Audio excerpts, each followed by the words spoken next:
당신은 감각 입력의 수동적 수용자가 아니라 당신 감정의 능동적 구성자입니다. 감정은 타고난 것이 아니라 사회적으로 학습되어진다는 것. 감정은 발견되는 것이 아니라 우리의 경험을 통해 구성되어지는 것이라는 점. 안녕하세요. 영혼을 깨우는 코치 이유정 코치입니다.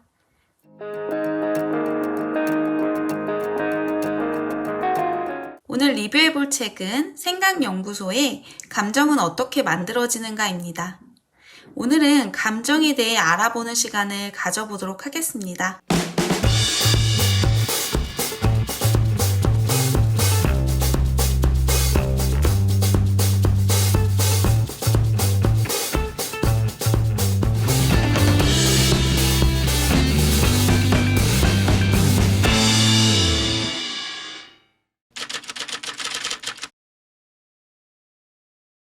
리사 펠드먼 베럿은 노스이스턴 대학의 심리학 석좌 교수이자 하버드 의과대학원과 매사추세츠 종합병원 정신의학과와 X성과 의사로도 재직 중입니다.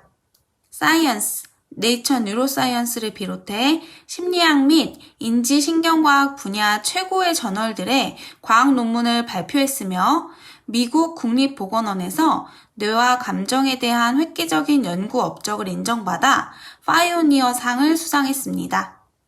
또한 미 의회와 FBI에서 자신의 과학적 성취들에 대해 발표하고 국립암연구소의 컨설팅을 담당했습니다. 과학의 대중화에 힘쓰고 있으며 가장 뛰어난 철학자에게 주어지는 캐나다 왕립학회 펠로우에 선출되기도 했습니다. 그녀에 대해 더 알고 싶으신 분들은 아래의 URL을 통해 그녀의 연구 및 다른 책들에 대한 정보도 얻을 수 있습니다. 책의 목차는 다음과 같습니다.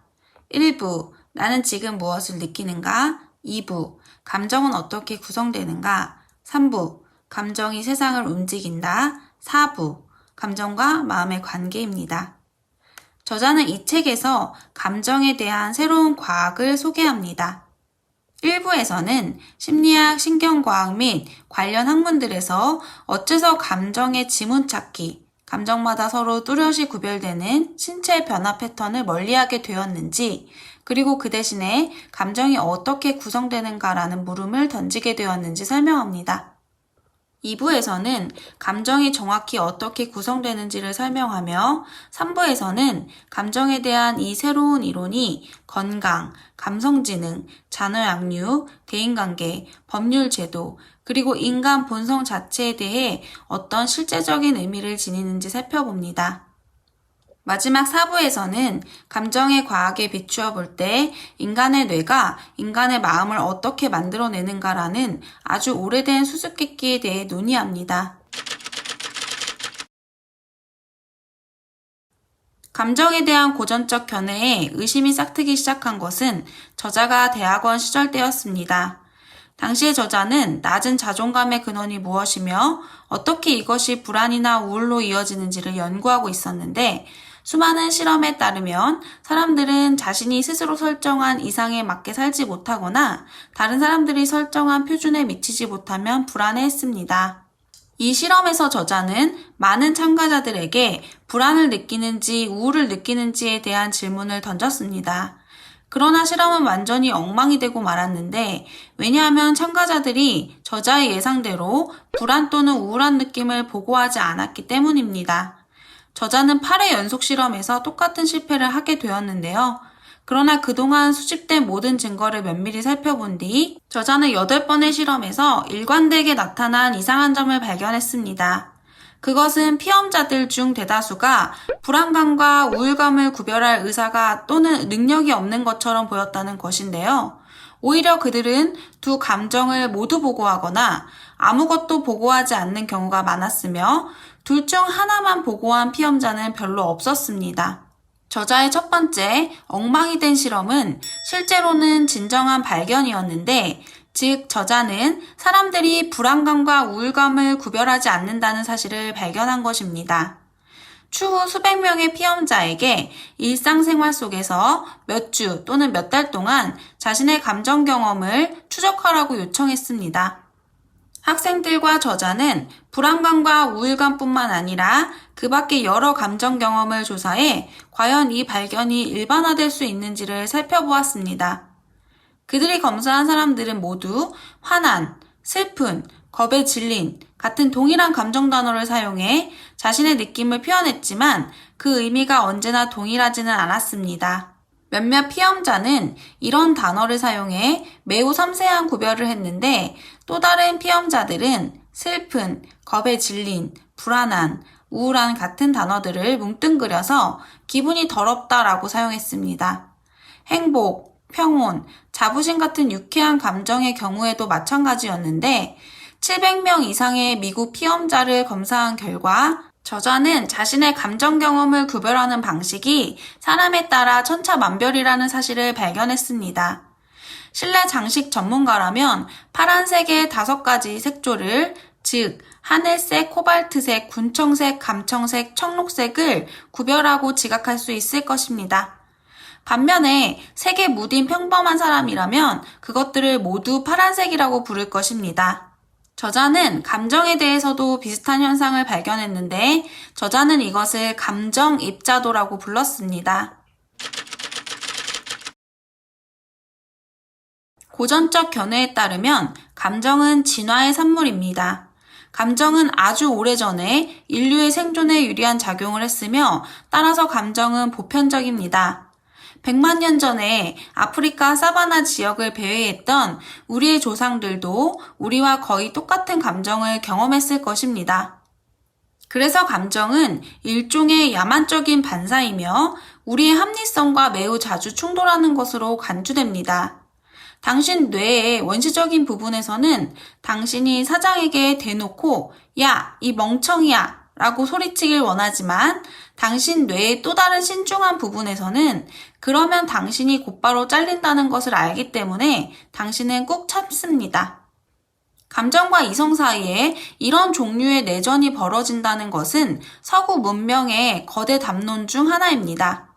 이것은 당신을 인간으로 정의하는데도 한몫하는데 합리성이 없다면 당신은 그저 감정적 짐승에 불과할 것이기 때문입니다. 더욱 중요한 것은 감정에 대한 고전적 견해가 우리의 사회 제도에도 굳게 자리를 잡고 있다는 사실입니다. 미국의 법률 제도는 감정이 인간에게 내재하는 동물적 본성의 일부이며 합리적 사고에 기초한 통제가 없을 경우 어리석거나 심지어 폭력적인 행동을 하도록 우리를 부추긴다는 가정에 기초합니다. 그러나 저자는 감정이 우리가 흔히 생각하는 것과 다르다고 주장합니다. 그렇다면 감정은 실제로 무엇일까요? 우리의 감정은 내장된 것이 아니라 더 기초적인 부분들을 바탕으로 구성된 것입니다. 감정은 보편적인 것이 아니라 문화에 따라 다릅니다. 감정은 촉발되는 것이 아닙니다. 다시 말해 우리가 감정을 만들어내는데 감정은 당신의 신체 특성, 환경과 긴밀한 관계를 맺으며 발달하는 유연한 뇌, 환경에 해당하는 문화와 양육 조건의 조합을 통해서 나타납니다. 우리 문화에서는 노려보는 사람은 화난 사람이고 입을 삐쭉 내민 사람은 슬픈 사람이다 라는 식으로 고정관념을 아이들에게 가르치는데 이런 고정관념은 문화적 약식 기호 또는 관습입니다. 각종 만화, 광고, 인형의 얼굴, 이모티콘 등 무수히 많은 이미지와 도형에서 우리는 이것을 보게 됩니다. 그리고 대중매체는 이것을 세계 곳곳에 전파합니다. 그렇기 때문에 이런 표현이 우리 문화를 통해 창조되었고 우리 모두가 이것을 학습하는 것이라고 저자는 주장합니다. 만약 당신이 다음에 검은 얼룩을 처음 본다면 당신의 뇌는 이것의 정체를 파악하려고 분주하게 돌아갈 것입니다. 우선 당신의 시각피질에 있는 뉴런들이 선과 가장자리를 처리할 것입니다. 당신의 편도체도 낯선 입력에 대해 빠르게 탐색할 것입니다. 그리고 뇌의 다른 영역에서는 당신의 과거 경험을 훑으면서 예전에 이 입력과 비슷한 것을 본 적이 있는지 따져볼 것이며, 다른 한편으로는 당신의 신체와 신호를 주고받으면서 신체가 다음 행동에 대비하도록 만들 것입니다. 그리고 당신은 정체를 알 수 없는 검은 얼룩만 보게 되는 이른바 경험맹 상태에 빠질 것입니다. 이 경험맹을 치유하기 위해 또 다른 그림을 보고 다시 검은 얼룩을 봅니다. 자, 이제 당신은 무형의 얼룩 대신에 나디금 물체를 보게 될 것입니다. 방금 당신의 뇌에서 무슨 변화가 일어난 것일까요? 이제 당신의 뇌는 완전한 사진에서 가져온 재료를 과거 경험에 추가하여 당신이 얼룩에서 보는 나디금 물체를 구성했습니다. 또한 당신의 시각 피질에 있는 뉴런들의 점화 방식이 바뀌어 이제는 있지도 않은 선들을 만들어내고 얼룩들을 서로 연결해 물리적으로 존재하지도 않는 형체를 만들어냅니다. 어찌 보면 당신은 환각을 경험하고 있는 셈입니다. 당신은 이 경험에서 두 가지 통찰을 얻을 수 있는데, 첫째로 당신이 직접 경험하거나 사진, 영화, 책 등에서 얻은 과거 경험은 당신의 현재 감각에 의미를 부여한다는 것입니다. 둘째로 구성의 전체 과정은 당신에게 보이지 않는다는 것입니다. 우리는 뇌의 이런 속임수를 시뮬레이션이라고 부릅니다. 그러므로 우리가 가진 어떤 개념은 사실상 과거 경험을 표상하는 신경 패턴들의 집합체인 셈입니다. 당신이 가지고 있는 개념들을 바탕으로 뇌는 이런저런 것들을 함께 묶고 또 다른 것들을 떼어놓습니다.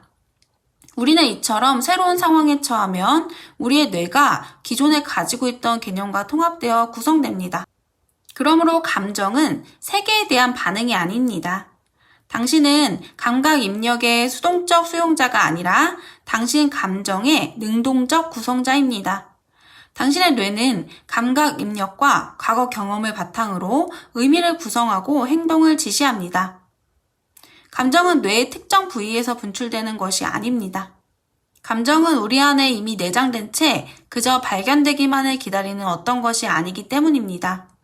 감정은 우리가 만들어내는 것입니다. 우리는 감정을 인식 또는 확인하지 않는데, 우리는 여러 체계의 복잡한 상호작용을 통해 필요할 때마다 즉석에서 우리 자신의 감정 경험을, 그리고 다른 사람의 감정에 대한 우리의 지각을 구성합니다. 우리는 우리 자신의 경험의 설계자인 것입니다. 뇌는 밖으로 나와 세상의 온갖 경이로운 것들을 직접 감상할 수 없습니다. 뇌는 광경, 소리, 냄새 등 세상에서 일어나는 일을 알기 위해 빛, 진동, 화학물질 등에 담긴 정보 파편에 의존할 수밖에 없는데요. 이 중에서 가장 적절한 것을 구별하기 위해 뇌는 여러 맥락에서 개연성에 의존할 수밖에 없습니다. 뇌는 이렇게 두개골 안에 갇힌 채 오로지 과거 경험의 안내만 받으면서 예측을 하게 됩니다. 당신이 홀로 숲속을 걷고 있다고 상상해 봅시다. 그런데 잎이 바스락거리는 소리가 들리고 땅에서 무언가 움직이는 것이 보입니다. 그러면 우리의 뇌는 예측을 시작합니다. 이런 예측은 당신이 뱀을 보고 듣도록 당신을 준비시킵니다. 이와 동시에 뇌는 도망칠 준비를 하느라 심박수가 증가하고 혈관이 확장될 것이라고 예측합니다. 그 결과 당신의 뇌는 뱀, 신체 변화, 신체 감각을 시뮬레이션 하게 됩니다. 그리고 이런 예측은 느낌으로 변환됩니다. 이 경우 당신은 동요를 느끼기 시작할 것입니다. 그러면 그 다음에는 어떻게 될까요? 어쩌면 정말로 뱀 한 마리가 수풀에서 기어나올지 모릅니다. 아니면 그저 바람 때문에 잎이 바스락거렸는데도 당신은 뱀을 볼지 모릅니다. 그리고 세 번째 가능성은 뱀도 없고 당신도 뱀을 보지 않는 것입니다. 그러나 이런 경우라도 당신이 평온을 되찾기까지는 조금 더 시간이 걸릴 수 있습니다. 이처럼 뇌는 매 순간 개념으로 조직된 과거 경험을 사용해 당신의 행동을 인도하고 당신의 감각에 의미를 부여합니다. 우리의 뇌는 예측하고 범주화합니다. 이런 개념들은 우리가 매 순간 구성하는 행복이나 공포 같은 정신적 개념들에 둘러싸여 다른 성인들과 공유되며 학습됩니다. 어떠셨나요? 이 책을 통해 감정은 타고난 것이 아니라 사회적으로 학습되어진다는 것, 그리고 감정은 발견되는 것이 아니라 우리의 경험을 통해 구성되어지는 것이라는 점을 배울 수 있었는데요. 과학자답게 수많은 실험과 데이터를 기반으로 결론을 서술해 나가는 과정이 인상 깊었습니다. 이 책을 통해 구독자 여러분들도 감정에 대해 더 이해하는 시간이 되셨기를 소망합니다. 그럼 지금까지 영혼을 깨우는 코치 유정 코치였습니다. 감사합니다. 구독, 좋아요 많이 눌러주세요.